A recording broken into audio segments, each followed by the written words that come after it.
예, 반갑습니다. 간증이 제일 강력한 설교거든요. 그래서 저도 간증을 하나 하려고 합니다. 스피커 볼륨 조금 줄여주시죠. 제가 한참 어려운 때가 한 15년, 20년 지나고 왔는데 그때에 이제 목회를 했어요.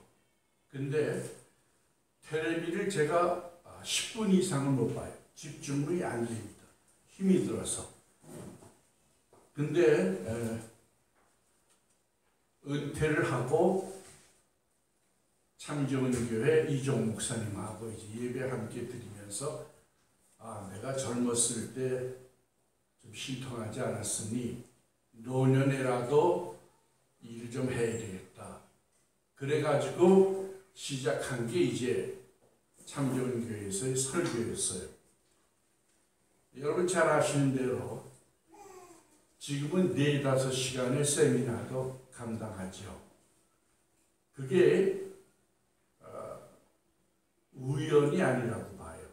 하나님께 내가 이렇게 살겠습니다 하고 발을 디디니까 물이 갈라서지 않았는가 그렇게 봅니다. 예, 오늘은 이제 마지막 시간입니다. 나는 누구인가? 마지막 시간. 이제까지는 인간의 각 단계를 성서에 비추어서 짤막짤막하게 생각해 봤는데 오늘은 성경이 말하는 인간관에 대한 결론으로 생각해 보겠습니다. 윌리엄 스태포드라는 사람의 시인데요.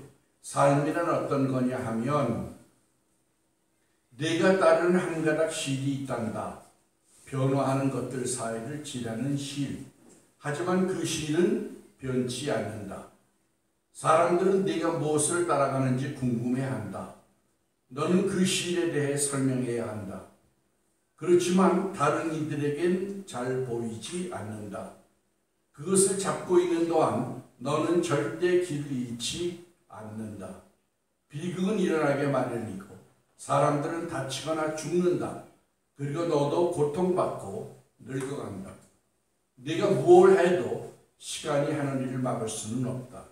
그래도 그 시를 꼭 잡고 놓지 말아라. 이 시는 어떤 사람에겐 신념일 수 있고 어떤 사람에겐 욕망일 수 있겠죠. 그러나 우리에겐 살아계신 하나님입니다.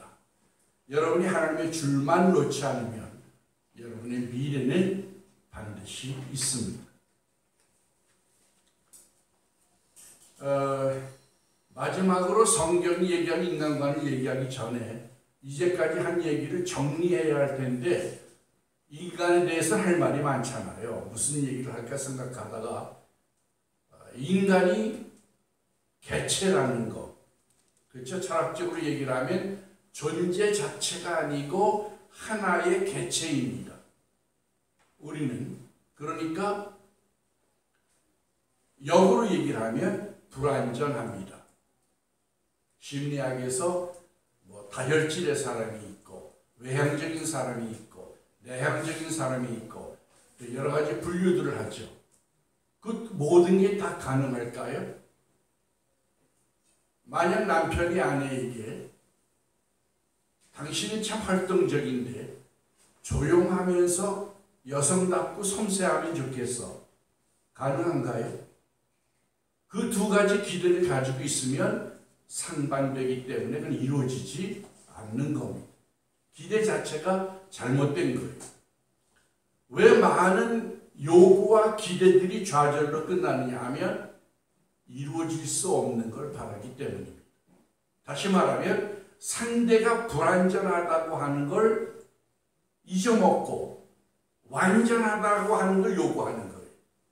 완전의 측면에서 보면 이것도 있어야 하고 저것도 있어야 하니까 막 요구해야 되기 시작하는데 그건 아무도 감당할 수가 없는 겁니다.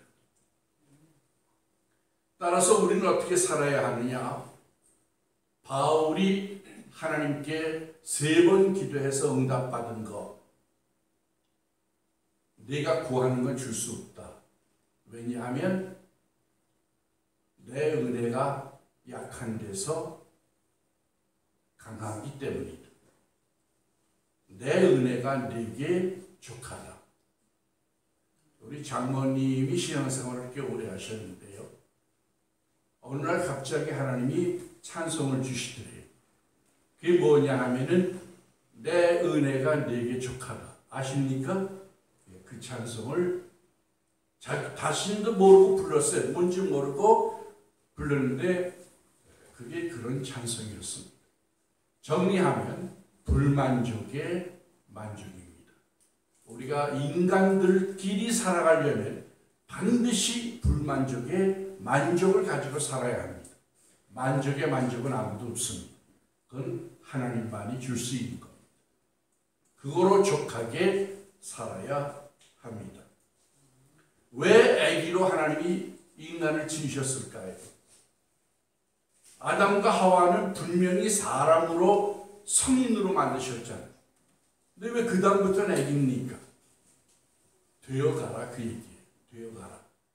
내가 네게 준 청사진과 네게 갖고 있는 꿈, 그거를 이제 마음껏 이뤄라. 그런 얘기입니다. 오히려 무한한 가능성과 자유를 주신 겁니다. 베드로전서 3장 7절입니다.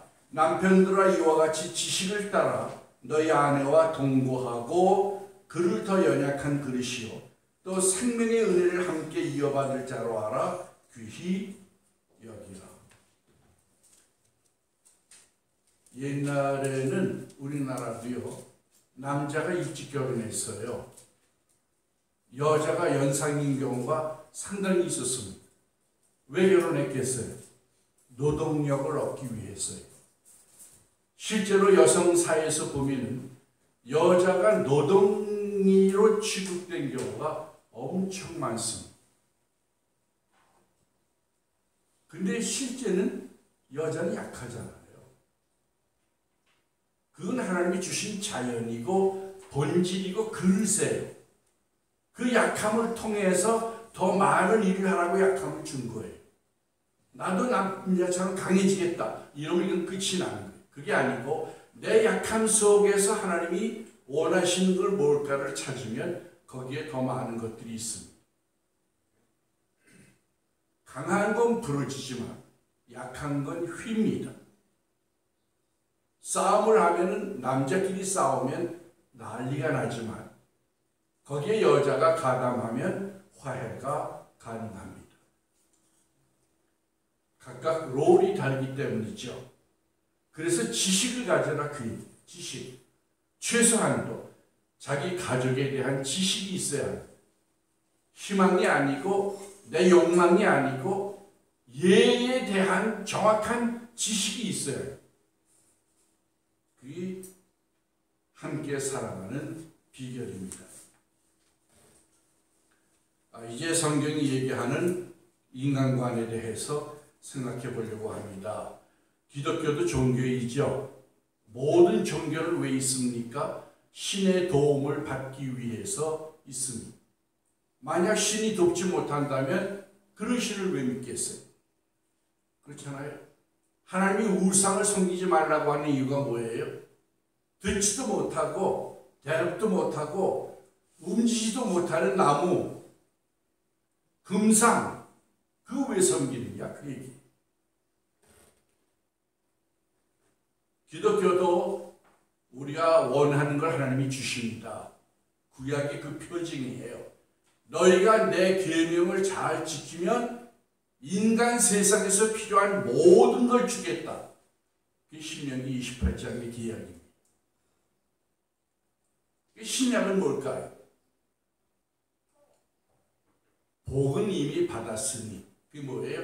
천국 시민은 이미 됐으니 나머지 여생은 하나님의 나라를 확장하고 헌신해라. 신학사를 보면은 개인 구원이냐 사회 구원이냐라는 다툼이 있어 왔습니다. 특별히 우리나라도 아주 심했는데요. 우리나라는 정변을 많이 바꿨잖아요.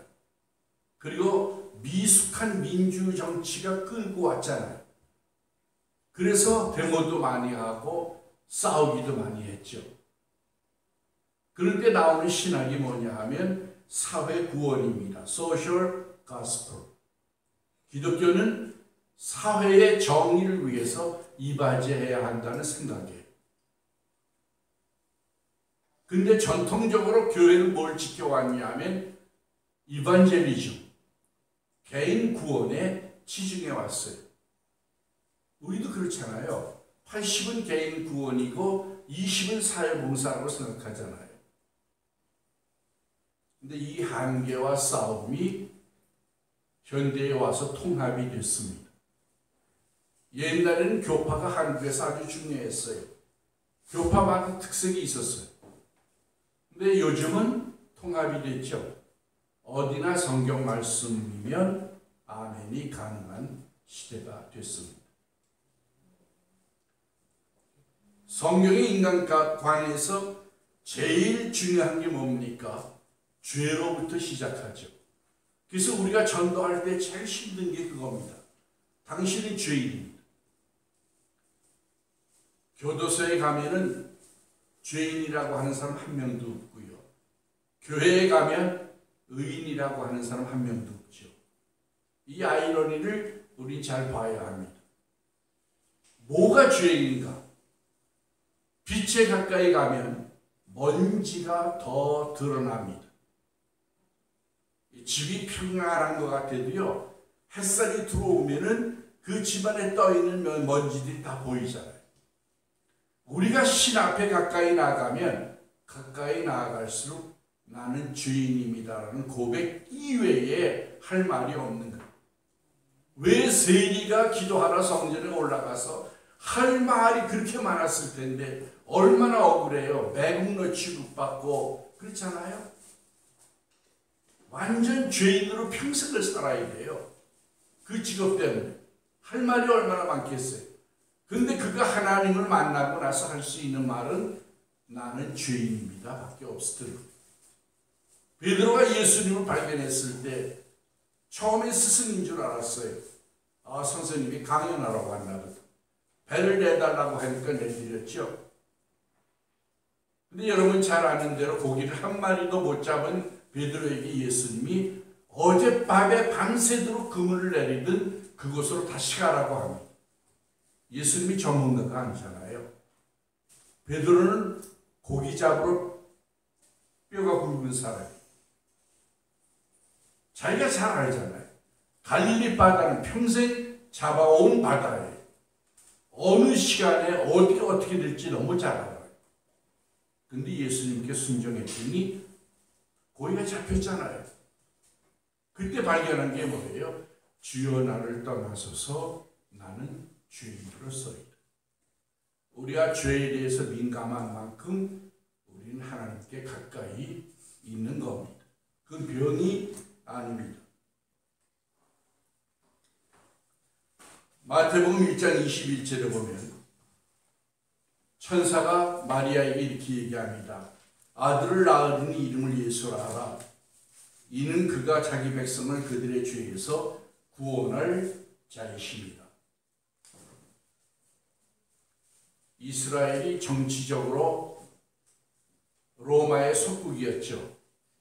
그럼 정치적인 구원자도 필요하죠. 경제적으로 가난한 사람이 엄청 많았어요. 그게 여러분 잘 아는 대로 과부가 헌금한 게 얼마였어요? 2렙돈이었는데요. 우리나라 돈으로 1,200원 정도 되는 거예요. 근데 예수님 뭐라고 그랬어요? 생활비 전부를 드렸다. 그러니까 하루에 1,200원 가지고 산다는 얘기예요. 그렇게 가난했어요. 그러면 경제정책가가 나와야죠. 그렇잖아요. 근데 왜 천사는 메시아를 구원자를 보내면서 죄를 언급했을까?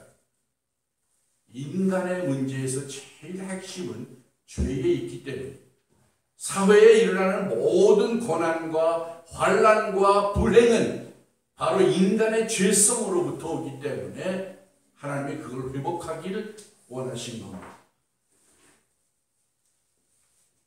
죄성을 회복하기 위해서 하나님은 구약에서 거룩을 말씀하십니다. 거룩하게 살아라. 그리고 율법을 주셨습니다. 그리고 신약에 예수님이 오셔가지고 율법 가지고 안 되니까 사랑해라. 율법은 눈에는 눈, 이에는 이예요. 그러니까 그 상황에 적합한 걸 하면 정의예요. 그러나 정의 가지고 안 되는 거예요, 인간. 그래서 예수님이 하신 말씀이 사랑하라. 사랑은 뭡니까? 네가 죽어라 그 말이거든요. 희생하라.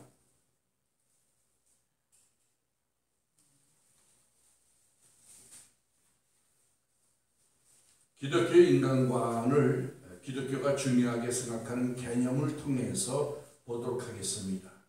죄 지금 얘기했죠. 하나님이 원하시지 않는 자리에 있는 게 죄입니다. 원래 하마르티아라는 단어가 제일 많이 쓰이는데 잘 아시죠? 미싱 타겟이래요. 타겟이 빗나갔다 그런 뜻이에요. 삶의 목표가 잘못됐으면 그게 죄예요.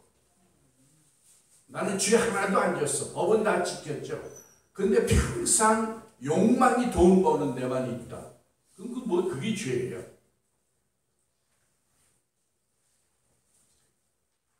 목표가 잘못되고 관계가 잘못되고 자리가 잘못된 거. 오만한 자리에 앉지 아니하며. 그렇죠? 그게 다 죄입니다. 다시 말해서 이 죄를 회복하는 것은 성경은 새 존재라고 합니다. New being, 새 존재. 본문이 고린도후서 5장 17절입니다. 못 읽었지만 지금 다시 한번 보죠. 고린도후서 5장 17절.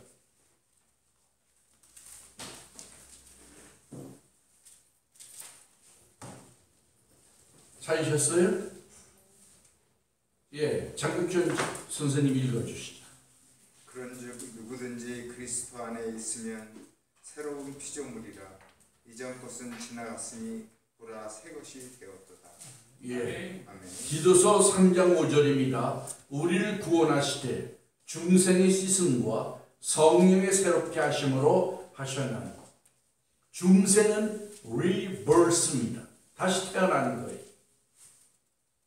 예수 믿으면서 옛날의 생각 그대로 가지고 옛날의 헤빗 그대로 가지고 하나님이 주시는 복을 받아서 번성하겠다.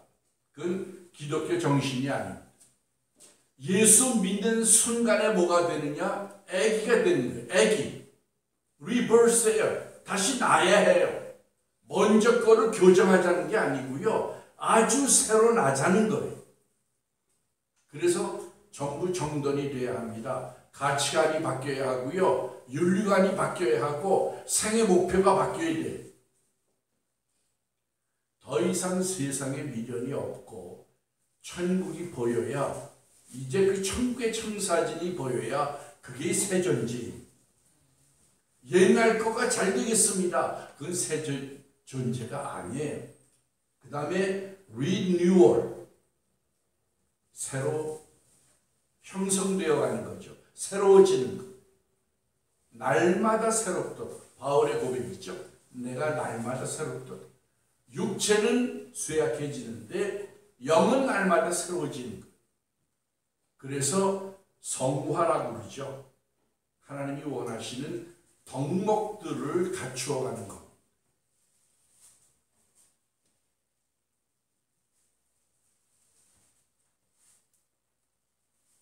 만약 우리가 예수님을 영접하면 어떤 상태가 나타날까요? 그 이익은 뭡니까? 천국 시민이 됩니다. 로마 시대는요, 로마 시민이 엄청 중요했어요. 로마 시민을 함부로 체포도 못하고 법에 의하지 않고는 형벌도 주지 못해요. 이방인, 노예, 야만, 이건 엉망진창이에요. 십자가는 야만인들을 위해서 생긴 제도거든요. 그냥 갖다 죽이는 거예요. 죽이는 것도 최고로. 어떤 사람은 십자가에 일주일을 달려 있었대요. 서서히 죽이는 거기 때문에.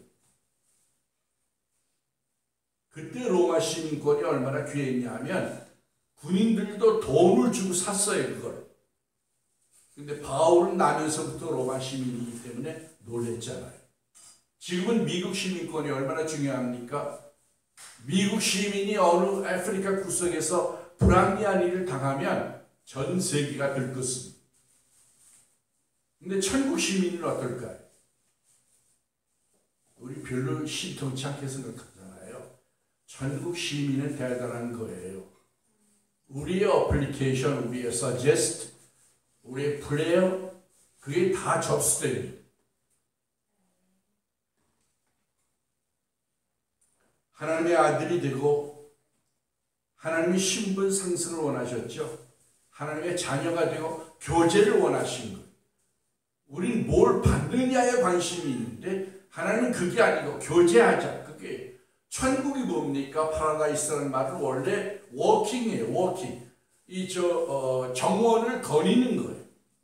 거니면서 뭐예요? 얘기하고 담소하고. 원래 고대 철학자들이 거닐고 소유하라고 하잖아요. 거닐면서 학문을 가르쳤거든요. 거기서 깊은 교제가 이루어지는 거예요. 나하고 얘기하자. 나하고 사귀자. 나의 즐거움을 함께 나누자. 그게 예수님의 초청입니다. 하나님과의 교제, 동행이 가능합니다. 족보가 중요하죠. 반드시 신앙을 이어가야 합니다. 그래서 누구를 낳고가 그렇게 많잖아요, 성경에. 설명할 때 반드시 따라오는 거 누구의 자식입니다. 누구의 자식. 그런데 단 한 가지 길게 설명이 되는 경우가 있어요. 그러니까 족보에 오르지 않은 사람도 있고 올라도 낙호로 끝나는데 긴 설명이 붙는 사람들. 그들은 하나님과 동행하는 사람들이에요. 에녹 같은 경우 하나님과 동행하며 자녀를 낳았더라. 인간 삶을 안 살았다는 얘기가 아니라요.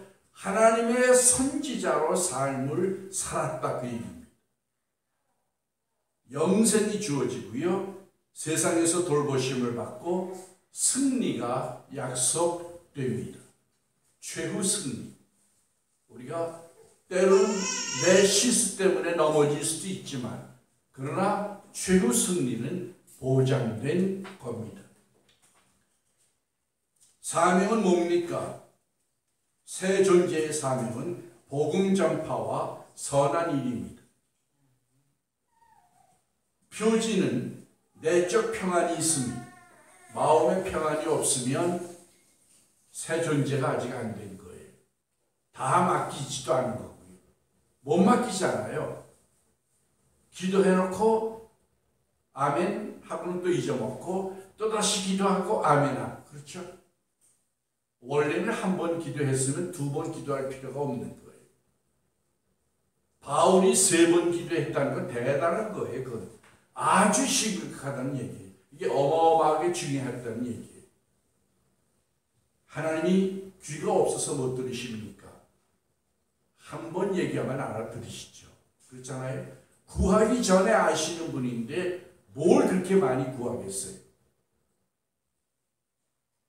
표지는 뭡니까? 내적 평안, 행복, 천국, 그리고 밖으로는 성령의 열매가 맺혀지는 겁니다. 그리고 새 존재의 과제는 성장과 그리스도의 분량에 이르는 데까지 성장하는 겁니다. 기독교의 복음은 한마디로 캐리구마라고 해요. 그러니까 초대교회가 뭘 설교해 왔느냐를 얘기하는 겁니다. 뭘 설교했습니까? 십자가와 부활이죠. 기독교는 이 두 가지를 가지고 있어요. 십자가는 세상에서도 가능해요. 희생, 대신 죽음. 훌륭한 사람들 많이 있죠. 그렇잖아요? 근데 부활은 기독교에만 있어요. 자신을 비우는 거 기독교에만 있는 게 아니에요. 우리는 내려놓음이라는 단어를 쓰죠. 불교에는 비우는 거 있죠. 소망이 없어졌으니까 행복하죠. 욕구가 적어졌으니까 조금이라도 행복하죠. 그러나 기독교는 거기에 뭐가 있어요? 부활이 있어요. 나를 위하여 목숨을 버리는 자는 어떻게 하겠다고 그랬어요? 이 세상에서도 복을 받으리라 그랬잖아요. 부활은 생명이고 채우는 겁니다. 십자가는 인간이 할 수 있지만 부활은 하나님만이 하실 수 있는 겁니다. 그 다음에 성경의 주요 개념 자유입니다. 에르히 프롬은 자유를 두 가지로 봤죠. freedom from과 freedom to입니다. 우리가 보통 아는 건 무엇으로부터의 자유죠. 여러분 자유롭습니까? 내일 내게 어떤 일이 닥쳐도 내가 지금 가지고 있는 플랜이 이루어지지 않아도 행복합니까? 그게 맡긴 상태예요. 맡긴 상태. 아직 불행하면 안 맡긴 거예요. 요건 내가 못 맡기는 거예요. 아니, 하나님 요거 빼고요. 그렇죠? 죄로부터 자유롭습니다. 그리고 죄의 결과인 죽음으로부터 그리스도인들은 자유롭습니다. 질병으로부터 자유롭고 환난으로부터 자유로우며 욕망으로부터 자유롭고 무의미와 불행으로부터 자유롭고 불확실함과 우울함으로부터 자유롭고 이 세상으로부터 자유롭습니다. 우리는 기도할 때 천국의 아름다움을 사모합니까? 아니면 이 세상에서 잘되고 행복하길 바랍니까? 이 세상이잖아요. 어떤 선교사가 기도를 하는데요. 하나님, 나는 이제 예수 믿어서 구원을 확실해졌으니 천국은 가니 내게 주실 천국에서의 복이 있다면 이 선교 현지에 있는 이 사람들에게 좀 내려주세요. 그런 기도를 했답니다. 세상에 애착과 재물을 쌓아두지 마세요. 우매한 짓입니다. 왜요? 다 없어질 거기 때문에. 그리고 천국 갈 때 뭐 가져가겠습니까? 하나님 앞에 설 때 뭘로 섭니까? 부자나였다고요? 권력이 있었다고요? 하나님 앞에 그게 통합니까? 비교와 성공의 압박으로부터 자유롭습니다. 왜냐하면 성공과 관계없이 하나님의 뜻을 행하기만 하면 되기 때문입니다. 토마스 선교사는 조선인들을 사랑해서 복음을 가지고 와서 쇄국 정책에 맞물려서 강변에서 참수당합니다. 그분은 거기까지예요. 그 사명이 거기까지. 하나님은 그를 심판할 때 그 주신 사명으로 심판하고 상급을 주실 겁니다. 프리덤 투, 뭘 위해서 자유롭습니까? 우리는 하나님의 응답을 받을 준비가 되어 있습니다. 주여, 내가 여기 있나이다. 이사야가 한 말이죠. 하나님이 세상이 너무 문제가 많으니까 누군가 보내야 되겠는데 누굴 보낼까 하니까 그때 이사야가 주여 나를 보내소서. 루터가 한 말이죠. 교황과 자기 목숨을 노리는 득실을 거리는 많은 사람들 앞에서 하나님이여 내가 여기 있나이다. 하나님 나라의 건설에 위하여 자유롭습니다. 거룩이란 개념은 기독교가 가지고 있는 개념입니다. 이 얘기는 한마디로 하나님 앞에서 산다는 뜻입니다. 키르케고르는 바리새인을 얘기했습니다. 바리새인이 누굴까요? 바리새인은 세상 사람들을 의식하고 사는 사람이라고 했어요. 내가 자기를 보니까 교회도 오래 다녔고 저 사람보다는 구제도 하고 성품도 착하거든요. 그럼 난 선해. 그런가요? 하나님 앞에 서라 그 얘기. 옆 사람이 아니고 뒷사람이 아니고 하나님 앞에 서라. 그게 거룩의 개념입니다. 평화는 뭡니까?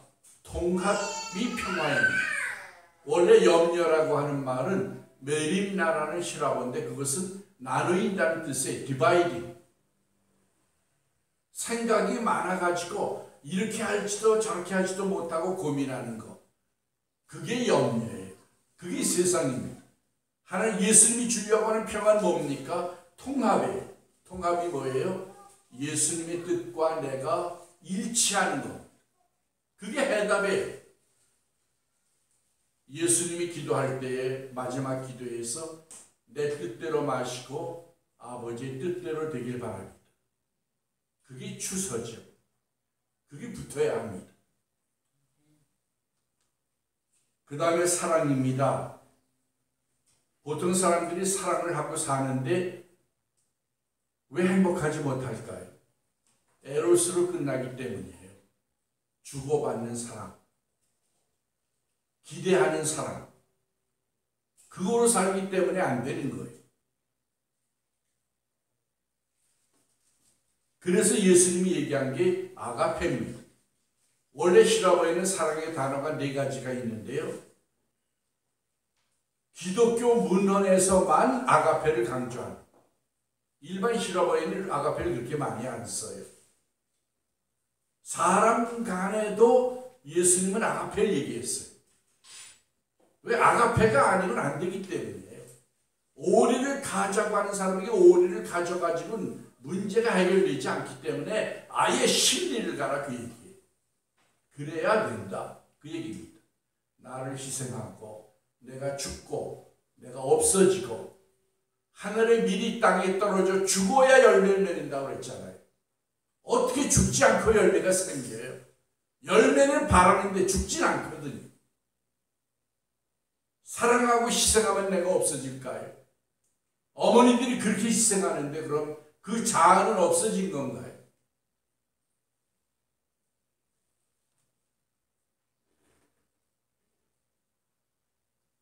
바울이 자기 존재를 고백할 때 내가 이제 사는 것은 내가 사는 것이 아니고 내 안에 계신 그리스도께서 사실 거라 그랬습니다. 그럼 자아는 어디 갔어요? 성경이 제일 중요하게 여기는 게 자유입니다. 자아예요. 그럼 나는 어디 갔어요? 자아는 숨어 있는 거예요. 그리스도와 하나가 된 겁니다. 없어진 게 아니고요. 그리스도와 하나가 된 거예요. 그게 중요한 겁니다. 마지막 개념 영생과 천국입니다. 어느 시인이 시를 썼는데 철쭉꽃이 봄에 어떻게 그렇게 피어날까? 겨울엔 분명히 죽었었는데 어떻게 봄에 살아났을까? 생명이 있기 때문에. 생명. 예수님은 생명이죠. 그러니까 생명을 모신 사람은 영생하는 것. 그 안에 이미 생명이 있기 때문에 그를 죽이지 못하는 것. 그는 사는 것. 키르케고르는 영혼과 시간의 종합이 인간이라고 했어요. 유한과 무한의 종합. 이게 인간인데 이 균형이 깨지면 절망이고 절망의 상태에 머무르는 것이 죄라고 했어요. 예를 들어서 육체 욕심밖에 없다. 그게 왜 죄일까요? 자기에게 부어진 욕망대로 사는데 그게 왜 죄예요? 남을 해치지 않고 욕망을 펼치는데 왜 죄예요? 거기 영혼이 없기 때문이에요. 영혼이 함께 들어와 있어야 인간이 되는 건데 육체만 있는 겁니다. 영혼이 뭐예요? 하나님이고 사랑이잖아요. 함께 더불어 살아야 하는데 나만 살겠다고 하니까 문제가 생기는 겁니다. 영혼이라는 개념과 시간이라는 개념은 철학적으로 전혀 다른 겁니다. 시간이 무한히 계속되는 게 영혼이 아니고요. 질이 달라요. 질이. 그러니까 수학적으로 얘기를 하면 영혼의 시간이라고 하면 시간은 직선입니다. 시작과 끝이 있으면 시간이에요. 인간은 시간적인 존재지. 신은 영혼이에요. 시작도 없고 끝도 없고 언제나 현재예요. 예수는 누구입니까? 하나님이 인간이 된 분이에요. 다시 말해서 영원히 시간이 된 분이에요. 그러니 예수 안에는 신성과 인성이 함께 있으니 영혼과 시간이 함께 있어요. 우리가 어떻게 영생을 얻느냐? 시간적인 존재인 우리가 예수인 영혼과 시간과 합해짐으로 우리도 시간이 있잖아요. 우리에게. 그래서 시간인 예수에게 들어가는 거예요. 그래서 그 예수의 영혼과 하나가 되어서 영생의 존재가 되는 겁니다. 우리는 부활하여 예수 그리스도와 같은 존재가 될 겁니다. 마지막 천국입니다. 세상 사람들은 세상을 중히 여기지만 그리스도인들은 천국을 중히 여깁니다. 천국은 뭡니까? 천국도 좋지 않은 것 같아요. 왜요? 상벌이 있잖아요. 상벌. 그러면 세상하고 똑같잖아요. 거기서도 높은 사람이 있고 낮은 사람이 있을까? 예수님이 세례 요한에 대해서 얘기하면서 뭐라고 그랬어요? 여인이 낳은 자 중에 세례 요한보다 큰 자가 없다. 그러나 천국에서는 세례 요한도 작은 자보다 크지 못할 것이다. 그러니까 천국은 어떤 질서일지 우리는 몰라요. 분명한 건 진실과 평등이 있을 거라는 거예요. 상벌이 있다고 평등이 아닌 건 아니잖아요. 상벌은 정의 개념이죠. 평등 개념이 아니에요. 노력을 한 사람은 대가가 있어야죠. 그건 잘못된 게 아니고요. 하나님이 개개인을 어떻게 만나시느냐, 그게 중요한 거예요. 개개인을 동등하게 자식이 10명이어도 다 손가락 깨물기라고 하잖아요. 다 똑같이 귀한 거예요. 다 똑같이 애석하고, 그게 하나님의 마음이라고 생각합니다. 천국은 회복이요, 하나님이 만든 유토피아입니다. 세상은 완전하지 못한 걸 하나님이 아셨습니다. 그리고 해답입니다. 세상에서 가지고 있던 많은 억울함들, 부자유함들, 거기서 다 풀릴 겁니다. 그리고 정의입니다. 세상의 불합리가 실천되고 실현될 것입니다. 그리고 하나님이 평화를 주셔서 영원히 어둠이 없을 겁니다. 선악이 이제 끝나고 선밖에 없을 겁니다. 결론입니다. 하나님의 말씀을 먹어야 하나님의 나라 사람이 됩니다. 성경을 부지런히 읽으시기 바랍니다. 하나님은 무조건적인 사랑을 하셨으니 우리도 무조건적으로 누군가를 사랑하기 바랍니다. 이 세상은 그런 어떤 의미가 있을까요? 하늘의 보물을 쌓아두는 기회입니다. 전도할 수 있는 기회, 거룩한 삶을 사는 기회, 그리고 순례자의 삶을 사는 기회입니다. 베드로는 우리는 순례자라고 얘기했습니다. 순례자. 여기에 호적과 번적이 있는 게 아니고요. 현주소가 있는 게 현주소만 있죠. 여기는 순례자예요. 에어리언, 포리너라고 그랬어요. 체류인이에요. 체류인. 잠시 머물다 가는 겁니다. 영원한 세계를 사모하며 순례자로서 갖출 것, 버릴 것, 할 일, 덕목, 기쁨들을 묵상하시기 바랍니다. 끝으로 성경에서 하나님을 여러분에게 알려주는 주가 분이 누굽니까? 성령이죠. 예수를 믿게 한 분이 누굽니까? 성령이죠. 천국까지 데리고 갈 분이 누굽니까? 성령이죠. 여러분이 세상에서 어려운 일들을 도울 분이 누굽니까? 성령이죠. 진리를 누가 가르쳐 줍니까? 성령이죠. 기도하시겠습니다. 사랑의 아버지 하나님 감사합니다. 저희들을 감동하셔서 가르치셔서 하나님 백성되게 하셨사오니 하나님의 영적 새 존재로서 리뉴얼의 과정을 거치게 하여 주시며 이 세상에 연연하는 것을 버리고 자유로워서 하나님의 뜻을 위하여 자유로울 수 있도록 축복하여 주시옵소서.